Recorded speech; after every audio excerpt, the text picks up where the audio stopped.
মা আতাকুমুর রাসূলু ফাখুযুহু ওয়া মা নাহাকুম আনহু ফান্তাহু।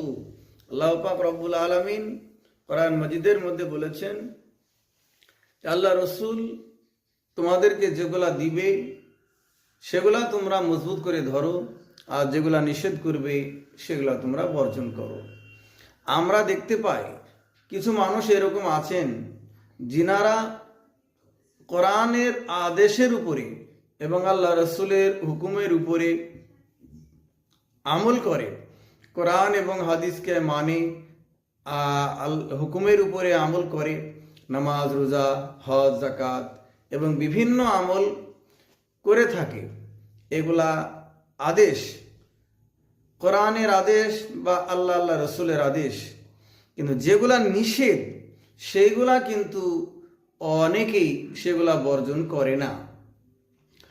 কিন্তু হুকুম দুটোই, যেগুলা খারাপ কাজ সেগুলাকে ত্যাগ করা সেটাও হুকুম, আর যেগুলা ভালো কাজ সেগুলা আমল করা সেগুলাও হুকুম।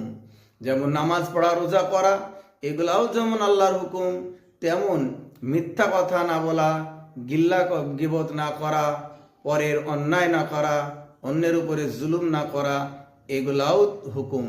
এগুলা হচ্ছে নিষেধের হুকুম, আর নামাজ, রোজা করা এগুলা হচ্ছে আদেশের হুকুম। একজন ব্যক্তি শুধুমাত্র ফরজ এবং ওয়াজিব নামাজ আদায় করে বা ফরজ এবং ওয়াজিবগুলো আদায় করে, আর সুন্নাত নফল এগুলা তত গুরুত্ব দেয় না।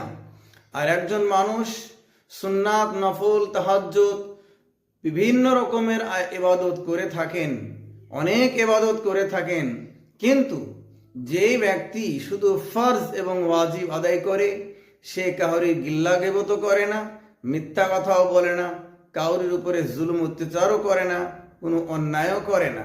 আর যে ব্যক্তি অনেক ইবাদত করে, সেই ব্যক্তি অন্যায়ও করে, মিথ্যা কথাও বলে, গিল্লা গিবতও করে, পরচর্চাও করে, মানুষের উপরে জুলুম অত্যাচারও করে। তাহলে এই দুইজনের মধ্যে বাটা এবং পার্থক্য হচ্ছে, যে ব্যক্তি শুধুমাত্র ফরজ এবং ওয়াজিব আদায় করে থাকে, নফল তেমন পড়ে না, কিন্তু কোনো অন্যায়ও করে না, সেই ব্যক্তি আগে জান্নাতে চলে যাবে। আর যে ব্যক্তি এত নফল ইবাদত করে কিন্তু অন্যায় করে থাকে, নিষেধগুলা বর্জন করে না, মানুষের উপরে জুলুম করে, গিল্লা গিবত করে এবং মিথ্যা কথা বলে, তাহলে সেই মানুষটা যে জান্নাতে যাবে এরও গ্যারেন্টি নাই।